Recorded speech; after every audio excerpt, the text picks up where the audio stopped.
All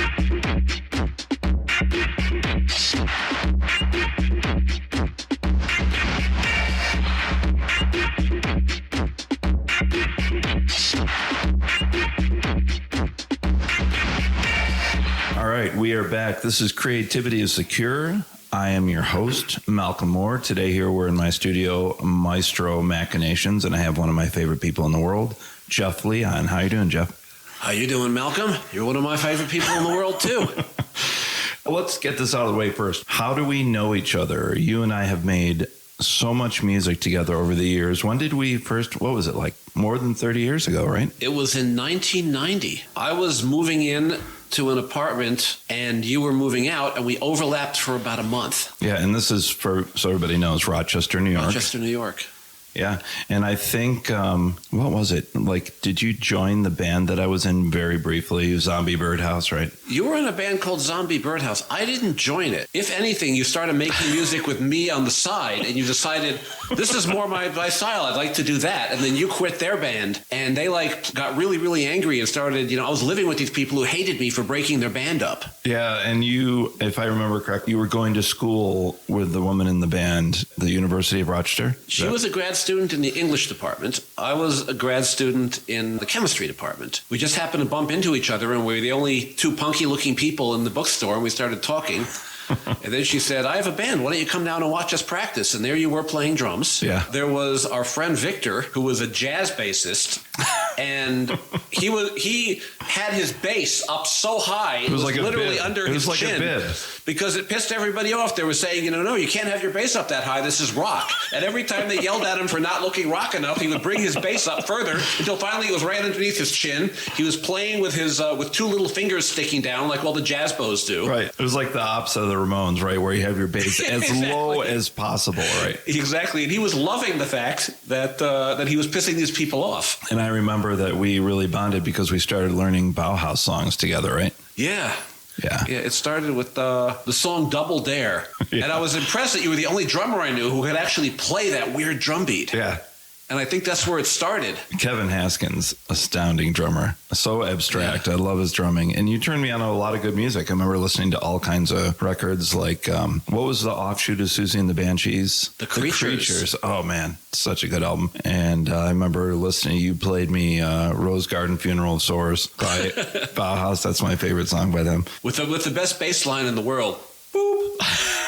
Oh, I think that's Spy in the Cab, right? No, that's right. That's Spy in the Cab, yeah. Wow. The Virgin Mary was tired of listening to gossip and complaints. Oh, I love that band.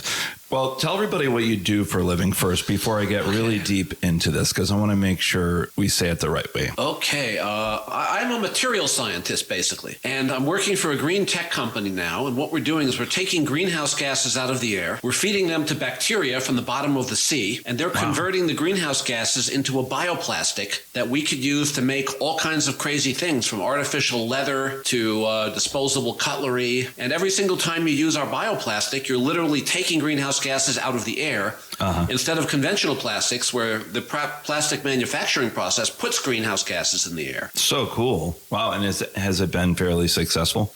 In the time I've been with the company, we've grown from about 12 people in a garage to about 100 people. Wow. And what's the company's name? We are called Air Carbon. You can check us out on aircarbon.com. That's AIRCARBON. It's the name of our material, the name of our company.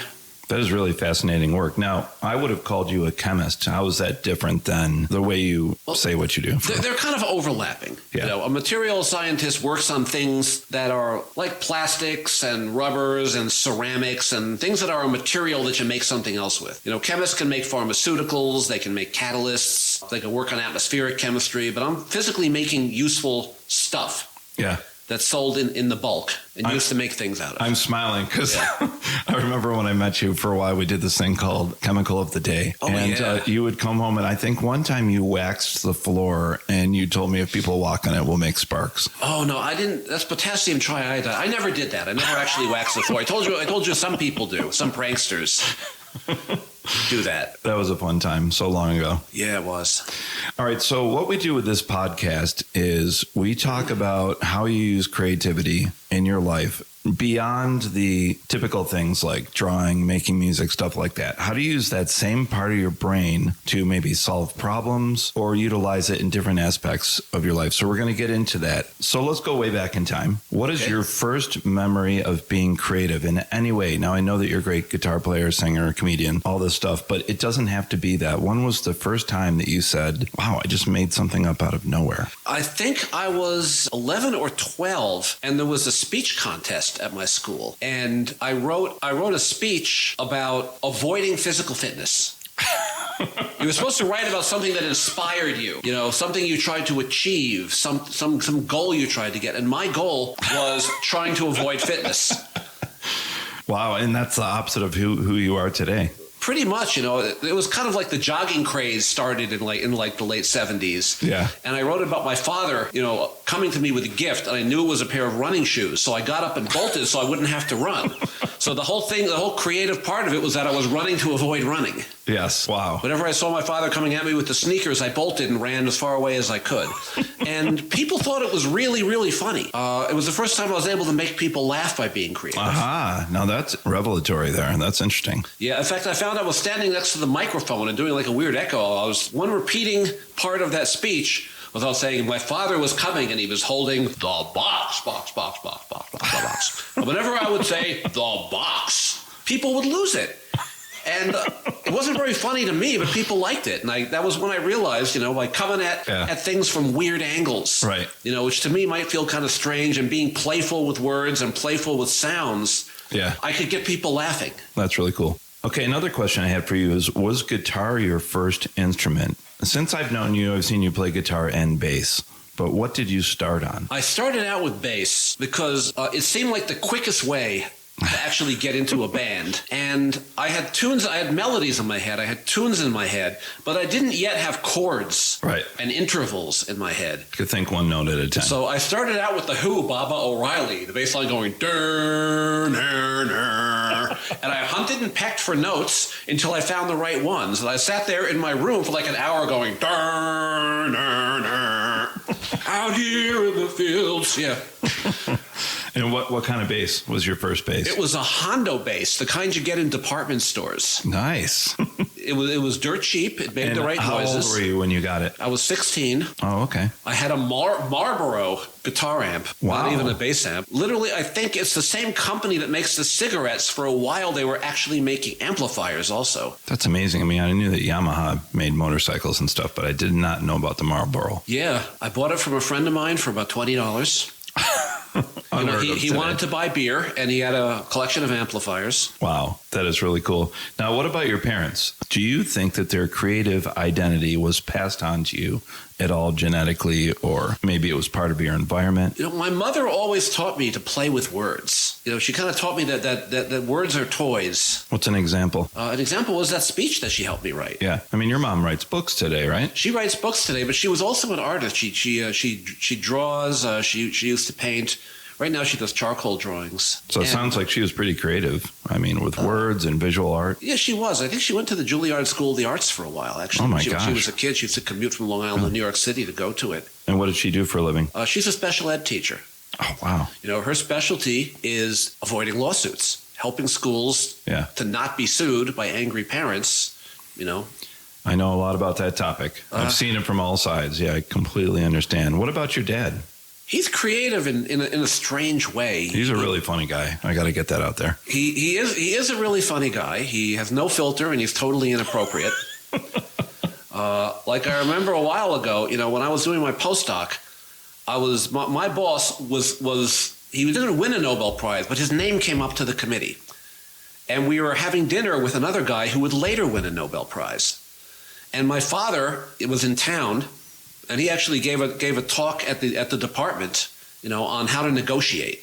Yeah. Because it's not something scientists are very good at. And here we were with him eating dinner with these two very, very proper European gentlemen who were both near to getting a Nobel Prize at the time. And there he was talking about, how he wanted more kids. And he said, but every time, I wanted more kids, my wife would duct tape her knees together.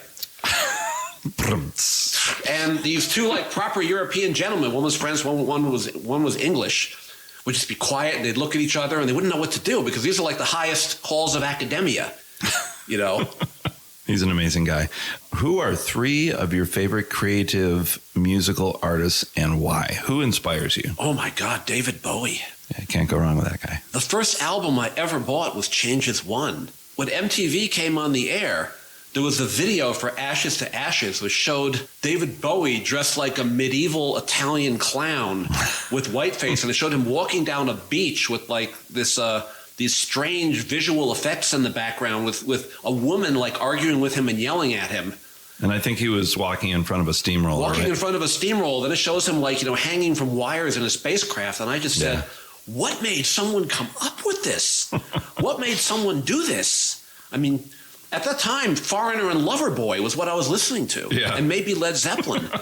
What did they say? There's new wave, there's old wave, and then there's David Bowie. But he was the one who showed me that there's really no limits. And creatively, you can go any direction you want. He was a true changeling. Yeah. Yeah, he truly was. How about somebody else? I would have to say Black Sabbath. Yeah. Because they made the jump from bluesy rock to heavy metal. And they did it by a weird path. Early? What, 1970, right? Like 1968, 1969. Yeah, way ahead of their time. They invented a genre that thousands of bands jumped on, and there was no blueprint for them at the time. Yeah. The blueprint was that Tony Iommi cut off 2 of his fingertips, and he made little prosthetic fingertips out of melted bottles, and so he had to downtune so he could make the chords. Wow. And he just got this really scary sound. And they had this bass player who wrote really creepy, apocalyptic lyrics that just kind of stuck in your head. Generals gathered in their masses. And then they had this singer who was just doing what he could with a very unconventional voice. I mean, the guy was not going to be singing opera. He was not going to be singing pretty songs. So he just kind of went with what he had. But he had such a unique and piercing voice. Yeah, but that was just what he had to work with. Yeah. And all these guys just had what they had to work with. They had a jazz drummer. Yeah. Who played some intimidating, Ward, right? Yeah, played some intimidatingly good fills. Yeah. That never would have really had a place in a bluesy rock. And you're making me think about the Django Reinhardt, Yeah. one of the best guitar players ever. He burnt his hand in a fire, and I think he only had 2 usable fingers. So talking about creativity, sometimes when you have a challenge in life that will take you somewhere you normally wouldn't have gone. Would you agree? Absolutely. How about one more artist? Who else inspires you? I would have to say the Sex Pistols, because again, they made a quantum leap just from a strange combination of personalities. I mean, they had a guitar player who really couldn't care less about punk rock. He liked the Faces, and bands like that. And again, he was a brand new guitar player. He went from being a singer for one gig and he hated it. And he picked up a guitar and he was a guitar hero 2 years later. And he was 100% self-taught. And his inner voices just showed him, to jump between these really melodic guitar leads and these really catchy bar chord riffs. And they had just so everybody knows, you're talking about Steve Jones, right? I'm talking about Steve Jones, yeah. Again, he never set out to be a punk rock guitarist. He just thought of himself as kind of a rock guitarist. And he was self-taught, so he just went in his own direction. Well, that band really only ever made one album, but they made such an impact on the musical scene. And, of course, we've got to mention Malcolm McLaren. If they didn't have him, being a magical media guy, I think he was a huge component of the band as well. Yeah, and Johnny Rotten, and Johnny Rotten, nobody in the world sang like him. No trained singer would have ever gotten in front of a microphone and did what he did. Yeah, there is nobody like him. I mean, then he went on to do Public Image Limited, and I love Afrika Bambaataa. What's the song? World Destruction? World Destruction, yeah. Yeah, such a great song. Do you think that creativity could be implemented in curing people or helping people with mental health struggles like anxiety or depression? Boy, that's kind of a double-sided coin, because a lot of the people, I know who are suffering with mental illness, they're just struggling for survival and they don't really have the mental space to be creative and do creative things. I guess I'm asking, though, do you think that creativity can offer an escape, or can it be therapeutic for people that are struggling with mental illness? For the people who can access that part and bring it forth, yeah, it can absolutely be therapeutic. But I also know so many creative people who never got over their mental illness. Yeah. As amazingly creative as they were just tremendously unhappy and tremendously dysfunctional. And I think when you add drugs to the to the mix. Somebody like Sid Barrett, who was incredibly creative, but it's a mix of LSD and obviously some inherent mental illness was not a great combination. Or like Robin Williams, who was one of the most creative comedians there ever was. Yeah. You know, he was obviously tremendously internally tortured despite the fact that he had this huge output of insane creativity coming out of him all the time. Yeah, this is a great observation that you're making because, you know me, he's one of my biggest heroes of all time. And I think you're right. I mean, here's a guy that was incredibly creative, like no other, like a shooting star, like we'll never see again. But from all accounts, he'd get out there and make, thousands of people laugh in an arena and go backstage and cry. He just couldn't solve his issues. And it got worse and worse. And it didn't help that it was combined with drugs. But you're right. I think for some people, creativity can help. A lot of people, I love to read biographies. A lot of people say that when they write those, it helps them work through things in their head and see it in a different way. And I can see how a painter could do that, or a comedian or a musician, but sometimes maybe it is not a safe area for some people to go. I've noticed a lot of the best comedians are wrestling with demons, and this is almost like a survival mechanism. Well, on the other hand, there's plenty of comedians that they're doing fine, but they're just funny people. Yeah. What have you observed? Because you are a comedian. What's your take on that? For one reason or another, they say that of all the performing artists, musicians, actors, you could even say poets, apparently comedians have the worst levels of mental health of any of them. And I've noticed that as well. And why do you think that is? Because when you're up there by yourself, sharing your own vision of just you and the audience, I think it takes a certain type of narcissism to do that. You got to be really brave. You got to deal with the hecklers. I've been with you when I've seen a comedian do some material one night and do exactly the same thing the next night. And one night it's successful and one night it bombs. You just never know how your jokes are going to fly, right? Exactly. And you're naked up there. Yeah. You don't have a guitar. You don't have a piano. You don't have a band behind you. You don't have a crew behind you. I mean, if something fails, it's just you and this silence and the audience in front of you. Yeah. And I've seen people get off the stage and cry. Yeah. Does it baffle you sometimes when you have like a really good show and then the next show is not good, but you say to yourself, I did exactly the same thing? There's just something in the air that you can't describe. Is part of being successful, being a comedian, reading the room? Oh, yeah. Yeah. Some people are exceptionally good at it. And a lot of it is, having not only reading the room, but being able to put some material that you love away because you can just tell it's not going to go over here and now with these people. Yeah, I play in a band with my friend John Manfrolotti, who's a really funny comedian. He's often told me the difference between doing a show in New York City, Las Vegas, and LA, and you can't do the same material for those things. Or a corporate gig. I think you really do have to read the room and see what's going to work here. Yeah, and you got to have a big warehouse of material that you're familiar with that you can, if you need to turn on a dime because something isn't working, you got to be able to switch into a different mode. And when you perform, are all the jokes ready to go, or do you sometimes improvise? Some people improvise a lot. I improvise very little. Yeah. I have a notebook, and jokes, when they fail, I put a little mark next to it, and I go back in the notebook, and maybe I'll try one or two new jokes. Yeah. And sometimes the things that I think are the funniest, people don't even respond to. Sometimes things that are jokes that I'm about to retire are the ones that carry the knife for me. Right. So I just have to be very, very empirical, divorce myself from my own preferences, right, and just see what does the audience give me good feedback on. Right. And it involves a little bit of humility because sometimes I come to the conclusion I can't figure that out. Yeah. All I can do is just look at the little X's and little check marks next to each joke, right, and let that decide for me. I remember the one time I went to go see you and you got bumped a little bit because Sarah Silverman turned up, and I really like her and think she's very funny, but I remember she came out, she had a little notebook and completely bombed. And every time she did a joke, she was like, yeah, that didn't work. But she kind of laughed it off. So would you agree? I think you really need a thick skin if you're going to do this line of work. Oh, you do need a thick skin. And you also have got to really tell yourself, okay, it didn't work here and now and this night, but that doesn't mean I'm not going to have a good night tomorrow. Yeah, right. Frame of mind is important.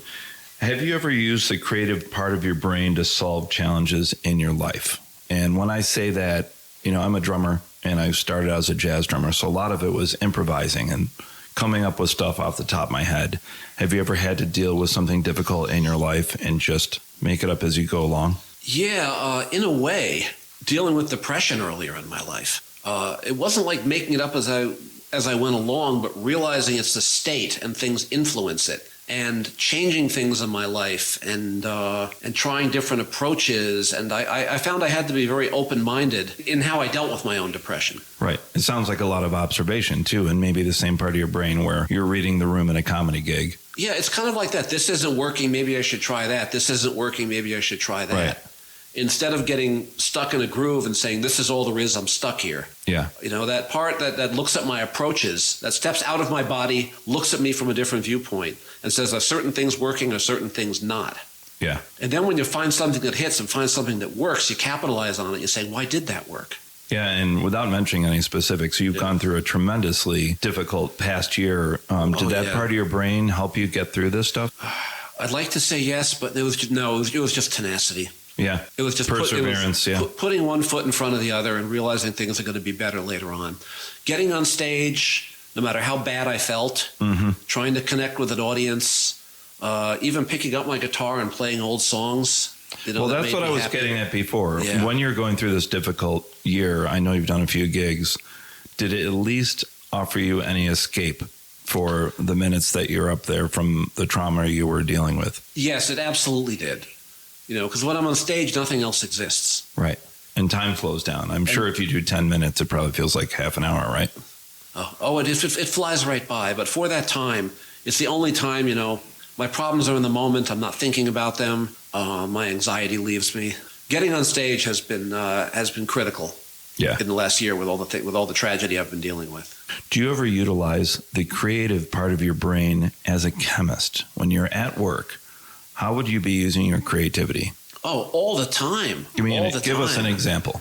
Well, a lot of it, you know, was I take ideas from one part of chemistry. Like for a while, I was working on chemistry for microelectronics, and then I'm looking at making these bioplastics. And I all of a sudden find one approach that worked in this one area that I could apply to this new area. Thinking across disciplines instead of getting locked into one discipline. Absolutely. That's been part of the success that I've had in the field I've had. And the enjoyment I take from it is by all this cross-pollination from other things, from coming at problems from a weird, unique angle. Yeah. Rather than getting entrenched in one way of thinking. I've worked in so many different areas that I'm constantly cross-pollinating. It must be a tremendous amount of trial and error.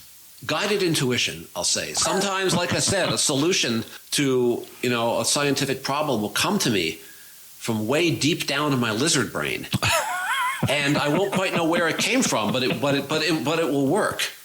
You know, I can be very empirical, but at the same time, if I'm designing an experiment with 10 different formulations or something, or 10 different organic syntheses, I'll always try something wacky, which pushes the limits. That I don't know why I'm doing it, but it just kind of feels right. And that's all this unconscious processing that goes on in your head that worms its way out as creativity. Yeah, and that's exactly the crux of what we're talking about today. That sounds fascinating. Yeah, it's being open to that. You know, like I do an experiment with like 10 different legs to it, and the final 2 legs are just stuff that worms out of my subconscious. And sometimes those are the things that work.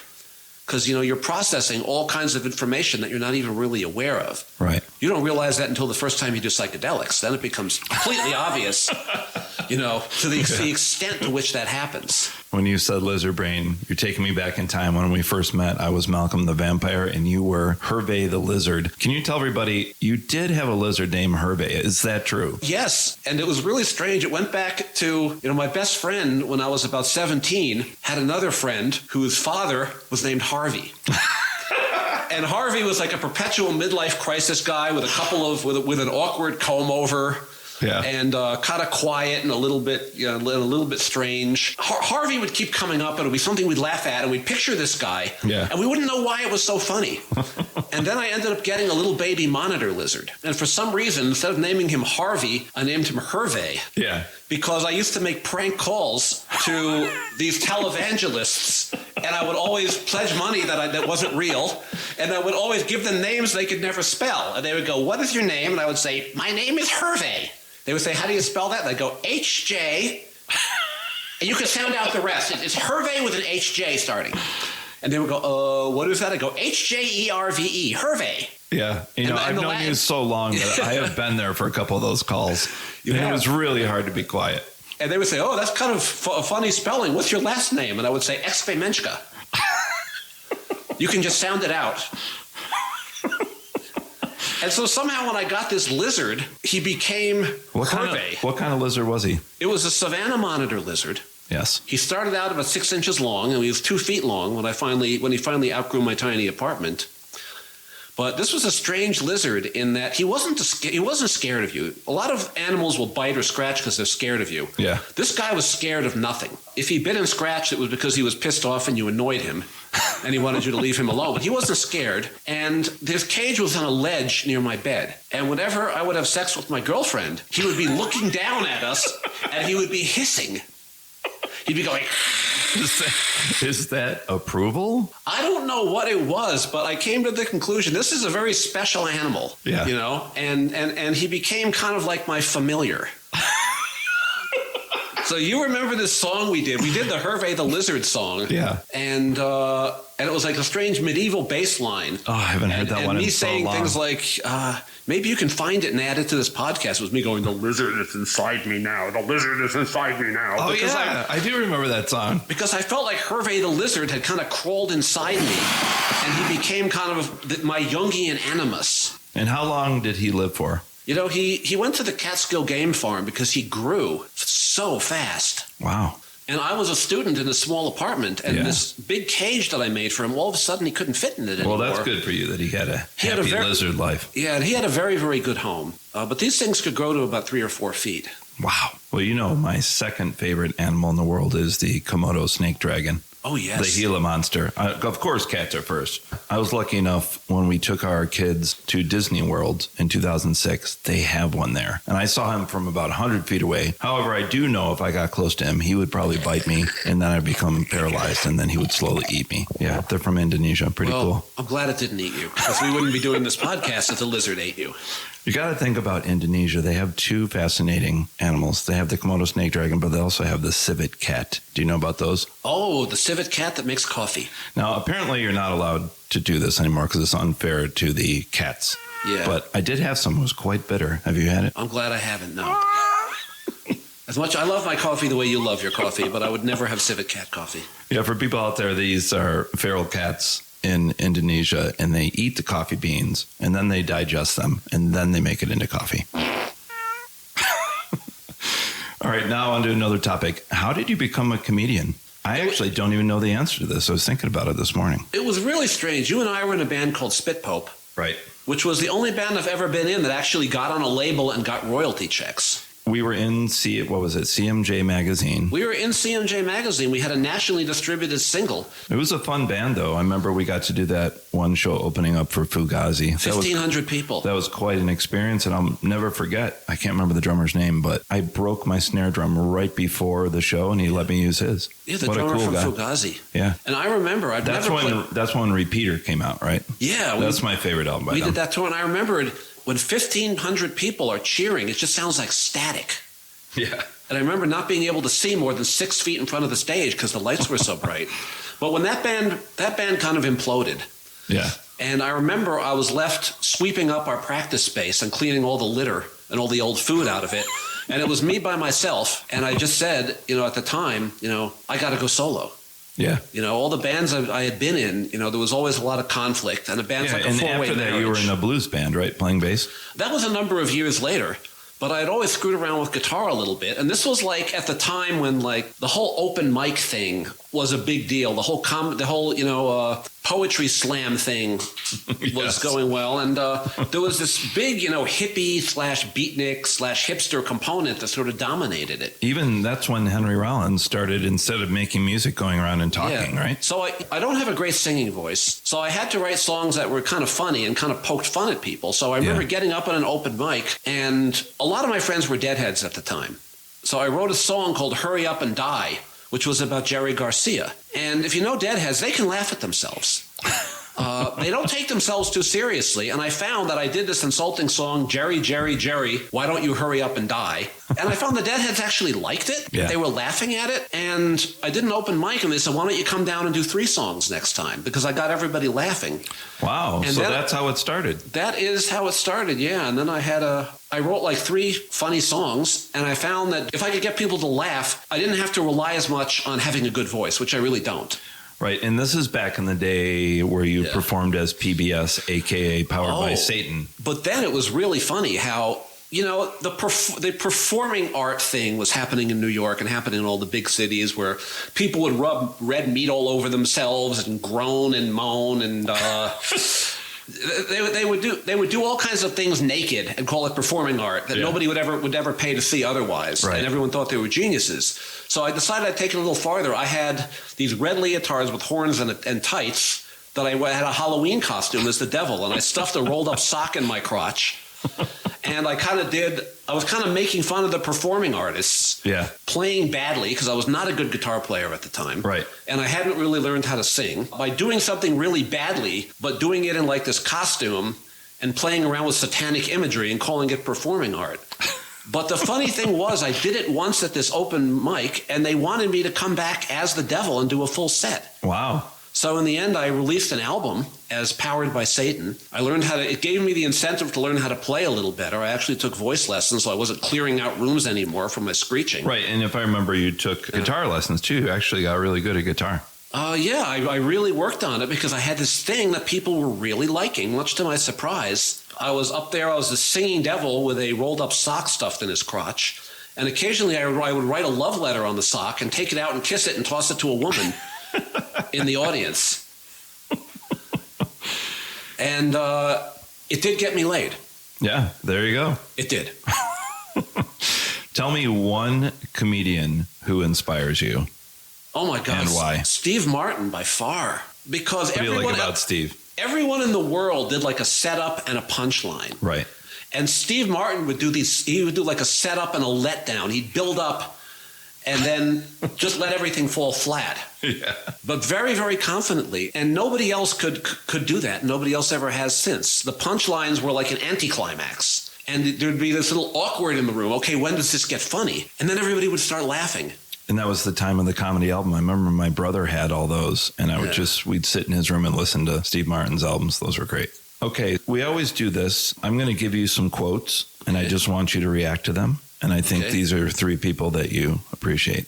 I believe that one defines oneself by reinvention, to not be like your parents, to not be like your friends, to be yourself, to cut yourself out of stone. Henry Rollins said that. Yeah, well, that's why he was Henry Rollins. He very, very much carved his own path. True. And I admire the guy because, he did not have a hell of a lot of musical talent. Yeah. He did not have a great voice. He just decided he was going to be brutally honest, and he was going to be intense, and he was going to give it 110% on stage every single time. He had a lot of charisma. Yeah. I mean, he started in Black Flag. Yeah. And then the solo work, right? Like, I'm a Liar. And then he found just by talking at people really hard, not really doing comedy, but just being brutally honest and just talking about things that nobody else would really talk about. He's a good storyteller, too. He's a very good storyteller, but he was 100% true to his own internal voice. And he turned out to be a pretty good actor. And wasn't he writing an article for the LA Times for a while? Yeah, he had a column for the LA Times, actually. Yeah. He was just writing about music. Yeah, he's fascinating guy. And I mean, he got to a point where I knew people who were getting the same tattoos he had. But I remember seeing him open up for Jane's Addiction in Rochester. Incredible concert. All right, next quote. I realized that comedians of the day were operating on jokes and punchlines. The moment you say the punchline, the audience either laughs sincerely or they laugh automatically or they don't laugh. The thing that bothered me was that automatic laugh. I said, that's not real laughter. And of course, that was Steve Martin. Yeah, that was when he was doing stadiums, and he came to the conclusion that people were just laughing at him because they were supposed to laugh at anything he said. Yeah. And that was when he quit comedy because there was no more challenge in it, and he felt he was getting rewards that he wasn't earning. Right, and I think I remember from his book, two things. When he went from smaller clubs to big stadiums, you can't really see the people. So it's a little harder and more challenging, right, to connect with the audience when it's so big. Yeah, it's a very, very different thing. Like if you're in an actual comedy club where people pay $25 and there's a 2-drink minimum and they're there to laugh and they know who you are. If you look at all the comics today that do storytelling, they can go 2 or 3 minutes without getting a real belly laugh. Yeah. If you're at a sports bar or you're at like a comedy night at a winery or something like that, you have to hit them every 15 to 20 seconds and get a laugh or they ignore you. They go back to talking to their girlfriend. They go back to their drink. Yeah. So it's actually, I think it's much, much harder. A lot of the comedians, when they become famous, they don't get as many laughs as the comedians that you see at like, a comedy night in a coffee house because the stakes aren't as high. People are there to listen and they listen. They're not saying, okay, entertain me. You got to make me laugh every 15 seconds. Yeah. Right. And then I've heard the flip side that sometimes when you're a famous comedian, you walk out there and people laugh right away. Oh, just because they're used to your personality and they know what you're going to do, right? Yeah, we see that all the time. They don't have to be as funny because you're there, you're sold on them already. You don't have to win them. Yeah, another show I went to that you were performing your comedy, and I remember Bill Burr came out and just destroyed. That guy really knows how to grab an audience. And powerful. I was with him in the green room, and he was such a good guy. I mean, really, he was so encouraging to all the comedians there. But, most of whom were, I guess you could say, up and coming. Yeah. He was so approachable. He chatted with us about all kinds of things, and it was very genuine. He pretty humble guy. He knew he was good. Yeah. He knew he was at the top, and he remembered what it was like to be climbing the ladder. Yeah. One of the highlights of doing comedy was hanging out with him backstage at the green room. Yeah. Because it was just so inspiring, and he was such a nice guy. Incredible performer. Yeah. All right, our last quote.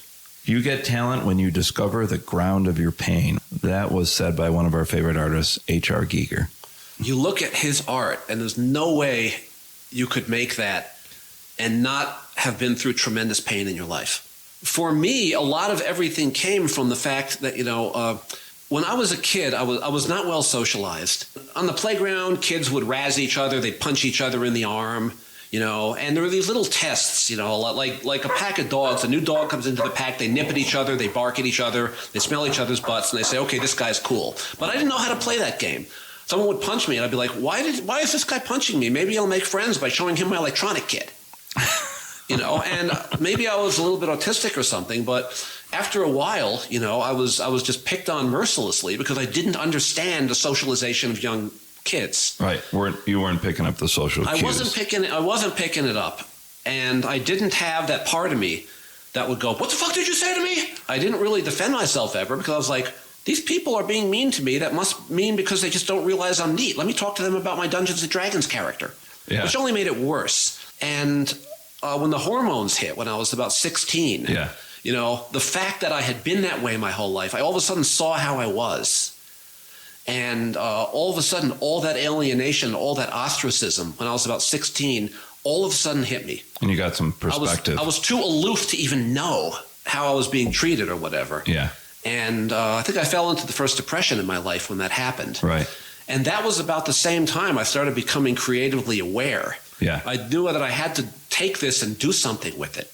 Right. And it came from buying a bass and beating the first 3 notes of that Who song repeatedly. It was sort of the beginning of saying, this can come out of me and turn into something. Yeah. And were you holding the bass really low to the ground or high up under your neck? My guess is low to the ground. I think it was low to the ground, yeah. Actually, I forgot. I've got another quote for you. Everyone wants to be safe. Well, I got news for you. You can't be safe. Life is not safe. Your work isn't safe. When you leave the house, it isn't safe. The air you breathe isn't going to be safe. Not for long. That's why you have to enjoy the moment. Of course, that was said by one of our favorites, Lemmy Kilmister. Oh, my God. You got to let it all hang out. Yeah. I mean, if I hadn't decided one day, to wear a devil costume to a poetry open mic, I would not have gotten other gigs. I would not have found my voice. I would not have made an album. And it was just from, deciding what the hell I'm going to go for it. This is totally ridiculous. But part of the way I grew up and the way I was ostracized, I got to a point where nobody could do anything to me that hadn't already been done. Yeah. So I became kind of fearless because I had already faced, being in a crowd of people and just being insulted by everybody and having people throwing paper balls at me and stuff and calling me every name in the book. I had been there, so I was pretty fearless. Yeah, because you experienced all this stuff early on. Yeah. Tell us about your new album, Live at Lake Titicaca, which is actually put out under a pseudonym. Jefferson DeLeone is this new persona that I've morphed into. I got really, really tired of changing into my devil suit on, like, you know, the wet, nasty floors of toilet stalls in clubs. Because sometimes I would come straight from work and I'd do a gig as Powered by Satan, and I'd have to change somewhere. Yeah. And it got disgusting. And I'm like, okay, here I am, a middle-aged man, getting into these nasty leotards with a sock in my crotch. I was like, I got to find something else to do. I kind of became Jefferson DeLeone. And tell us a little bit about the album. The album, well, I had a concept, okay, of a comedy music superstar who hits the biggest, who's deluded, and he thinks he's a comedy music superstar, and he's on tour, and he finds himself playing at Lake Titicaca in front of an audience of frogs. And he thinks this is his swan song, and he thinks that his audience loves him, where really he's hit the bottom. And I have these tracks of his manager trying to break the news to him that, you know, you've hit bottom. You suck, I'm walking out on you. Yeah. And he still thinks he's, you know, the biggest comedy music superstar in the world. So it's kind of a concept album of this completely failed comedy music guy who's a legend in his own mind. And literally, on all these tracks, between the tracks, you have a chorus of frogs cheering for him. That is true. And he somehow thinks that, in one case, you know, these frogs are cannibalistic, so they're eating each other, and they're screaming and they're yelling as they're doing this. I recorded the sounds of cannibalistic frogs. Yes. And it's this interlude between songs, and he thinks they're cheering him on. Yeah, and I got to say, your album is really good to listen to with headphones. There's a lot of cool stuff going on. One of the other things I like about it is there's so many different styles of music. Where does that come from? Do you like a little bit of everything, or how did you decide which, you know, vibe or style each song was going to be? What genre? Because we have like, you've got like a polka in there. You've got a funky song. It's just the way things came from me. I after like all the punk rock bands I was in, I played in a bluesy rock band where I had to keep a groove and stay and learn scales and stuff like that. Yeah. And I found I really liked it. And I was able to do that on bass and on guitar. And then I found, you know, once you understand, you know, time signatures and scales and stuff like that, I took a class of musical theory, that you can really figure out most styles. Like I wrote a Jewish klezmer song called My Cousin Shlomo Has 1,000 Schmeckles. A schmeckel is, of course, a penis. Yeah. And of course. And I sat down, I listened to klezmer songs, and I looked up what keys they were in, and I found, my God, you know, I can actually play other styles. Yeah. And so I taught myself a number of other ones, and like the songs that were coming to, I had a klezmer song, I had some rock-related songs, I had some that had kind of a, you know, weird syncopated herky-jerky beat to it. Yeah. But songs just appear in my head. Right. And then I learn how to play them after. And usually I have to catch up with myself. Oh, interesting. So you come up with a concept and then you've got to figure out how to execute it. Yeah, I have the sounds, and sometimes I have fully written songs in my head, but my hands don't know what to do with them or how to play with them. But I came to this realization that with a basic knowledge of music and with the internet and with downloading tabs and with looking at videos of people playing certain styles, I could get a basic song of a certain style and I could teach it to myself. Yeah. Which I never really thought I could, you know, basically coming from pounding out bar chords and thinking I was a genius. I think you just did the scientific approach because of who you are, right? Kind of. And you were this big influence on me too. And then I noticed for you, you know, coming from jazz, you could play drums for any single style. Right. I noticed. And I always kind of admired you for that. And I realized, you know, what would stop me from doing that? I mean, I know basic musical theory. Right. You know, I've got the internet and I've got YouTube to show me how a lot of these riffs go. So why not just expand and just go with anything that comes to me and try to turn it into reality? I even taught myself basic keyboards. I mean, I was putting little dots on the on the keys, you know, to stay in key. But I found I was able to do it. Yeah. It's really amazing. And it was really very liberating realizing that, you know, if you have a bit of humility and people you can learn from and some musical basics, you can really go in a lot of different directions. Who are some of your friends that played on some of the tracks? Okay, well, you were my number one collaborator. We had a lot of fun. On that. My friend Tim Keneally, I was in a hardcore band with him called Brotherhood of Hate. Yes. Back in the 80s. And I always really liked his guitar style because he was like a George Harrison. What he played was never overly complex, but it was perfect for the songs it was on. Right. Every note was exactly the right note and where it should be. There was a secretary, an admin, at my work who did voiceovers who had a really squeaky Valley Girl kind of voice. And I had her on a couple of songs, just kind of doing voiceover effects. I have a song called Your Coffee Tastes Like Ass. And I just had her saying the word ass, ass, ass, in 30 different ways. And I put that in the background of the song. Yeah. And she was somebody, you know, I don't take my bohemian side to work. I put my work hat on when I'm at work, and I'm the consummate professional. But I kind of took her aside, you know, and said, hey, I got a secret, you know. I do funny music on the side. I think you have a really cool voice. I want to use you. Can you just say the word ass into my phone 30 times and don't tell anybody? Very wise approach. And then you had Robbie on keys, right? At least on one song? Oh, my God. I had the great Robbie Ravenwood, who's an amazing name, first of all. A musical satirist, and that is his real name. He's been playing piano since he was like 5, and he could like do ragtime. He could do freeform jazz. He could do show tunes. And I put together a song which I thought was kind of like a Monty Python-ish, you know, musical satire. And I put the chord chart in front of him, and he just took off with it like a rocket. Wow. It was such an amazing experience working with the guy. And I never quite realized just how good his voice was, but he could... Oh, yeah, he's amazing. Yeah. Well, he gigs all the time, you know.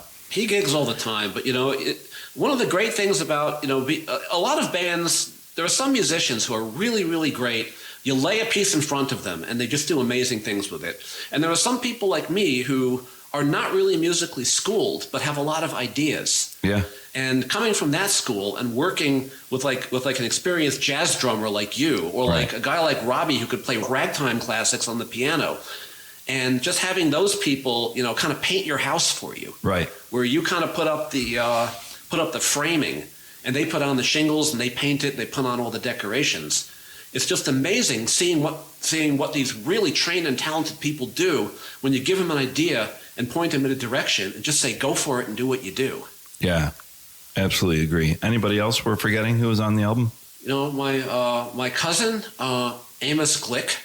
Oh, yeah. I had him do voiceovers. The actor. Yeah, he's great. The actor.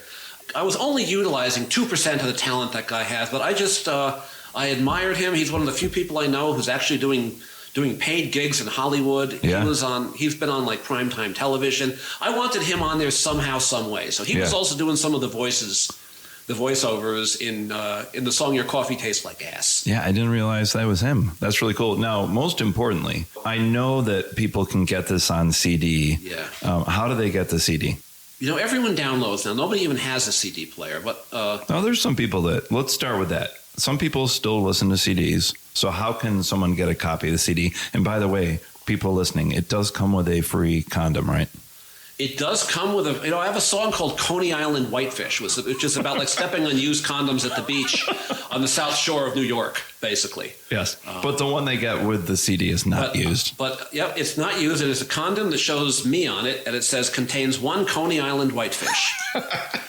If you go to JeffersonDeLeone.com, or if you look at Jefferson, first name Deleone. I've got a website. I'm on all the download platforms. I'm on Apple Music. I'll put a link in the podcast. Oh yeah. Okay, so they can get a CD, physically get a CD, and also you're on all the streaming services like Spotify. The CD is more like my calling card. Yeah. I literally just give it out. If somebody comes up to me and says, "God, I really love your songs," you know, that makes my night. It doesn't happen every time I play out, but I'll usually give that person the CD as a the CD's really cool though. I really love the layout, and the photos are absolutely crazy. Yeah, you know, the motif is I have a picture of myself decked out like a rock star standing in Lake Titicaca, like doing rock star moves with my guitar with a bunch of frogs in the water.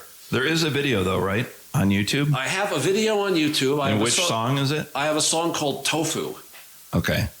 What that is, that's really tough. That's one of my 2 favorites. And yep, you played drums on that. You did a lot of really creative percussion on it.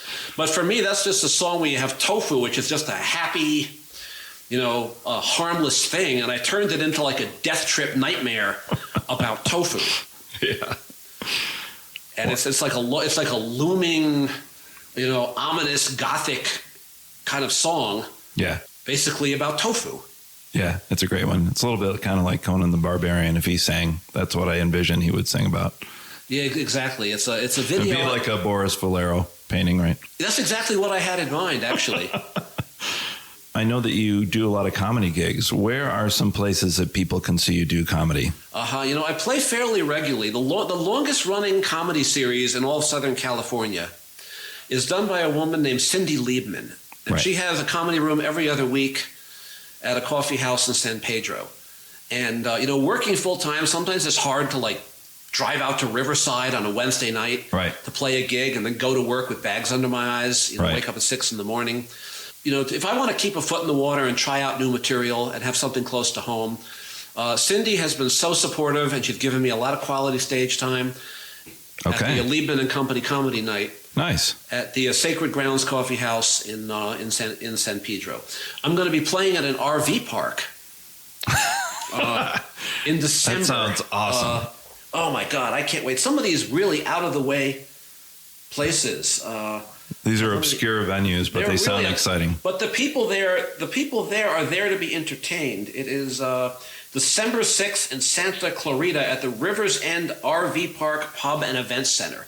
So some of these really odd, offbeat audiences are sometimes the best audiences you're ever going to have. Yeah, these people, they really are into comedy, and they're there 100% for you. Exactly. And they're so happy you're there entertaining them. Yeah.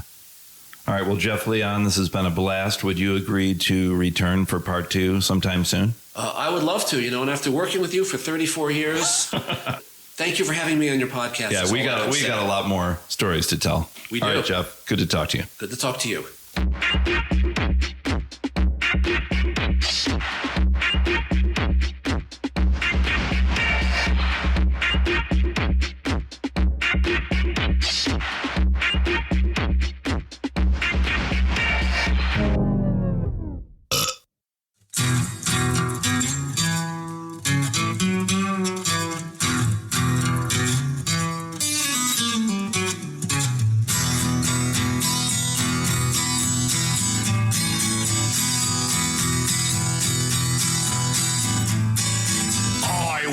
Tell you my belief. Everyone must give me beef. I will eat it with my teeth. You must give me beef. Give me beef. Eat it red. Eat it all from tail to head. Man can't live on lettuce leaf. You must give me beef.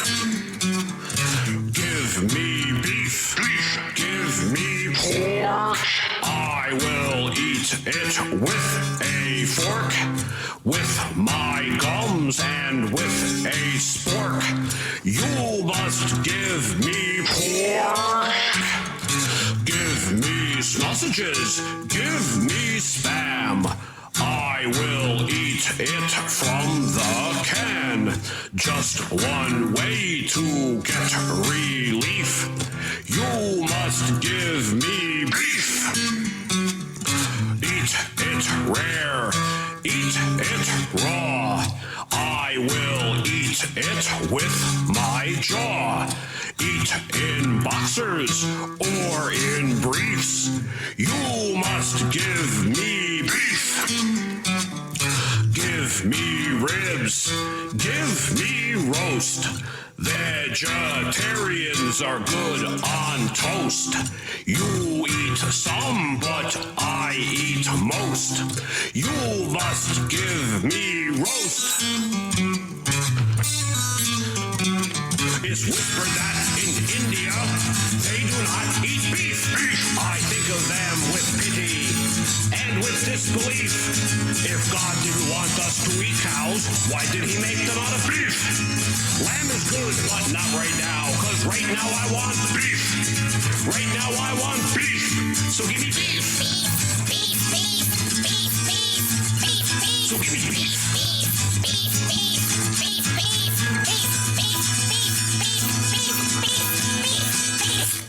will try to make this brief. Everyone must give me beef. Make me strong, make me weef. You must give me beef. Beef, beef, beef, beef, beef, beef, beef.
horse appears on the horizon, and the moon turns fiery red from the ruptured hymens of 1,000 sacrificial virgins.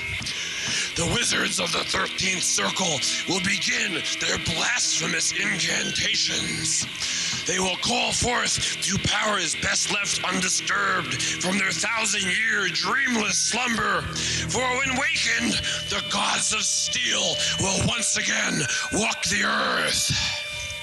So cling to those puny icons which lend meaning to your worthless and expendable lives. It will avail you not. Cling to your hacky sack, for it will be pried from your charred and lifeless grip. Cling to your cappuccino, for in it shall hard boil your freshly plucked eyeballs.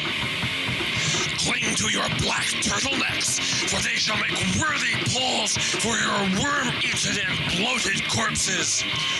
Run to your therapists, call out your armies, flock to your places of worship like 5 billion diseased sheep, your oozing boils festering in the burning afternoon sun.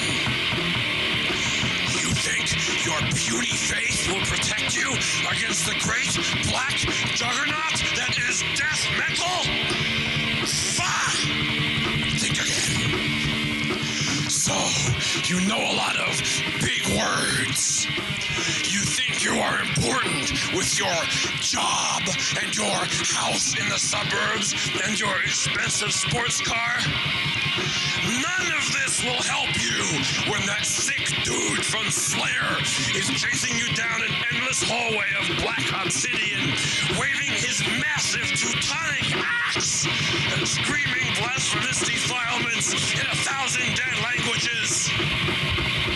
Your rollerblades and your recordings of that vile excrement you call music, and your expensive spandex bicycle shorts which cling obscenely to every lumpy mound of crotch or bulge of gonad cannot protect you against a torrid effusion of all that is primal, all that is carnal, all that is irrational in the collective soul of humanity. Of all that scares us, of the animal bloodlust that lurks behind the fragile edifices which we paste up in civilized company. A horrid, seething mass of bile, urine, and melancholy, which sucks up your essence like a wad of tissue paper into the hose of a vacuum cleaner and tears at your cartilage, tendons, and mucous membranes, and rips at your soul with 1,000 gnashing incisors, and expels the foul byproduct in a single black pulsating mass of phlegm, jism, and pancreatic fluids which plummets back to Earth, bursting into flame as it passes through the upper stratosphere and crashes like a meteor onto the front lawns of expensive rest homes, splattering hundreds of crippled, old amputee women with sizzling napalm, reducing them to steaming blobs of charred ash and molten protoplasm to be pecked at by crows and vultures and shat out upon the unsuspecting heads of pious Sunday morning churchgoers.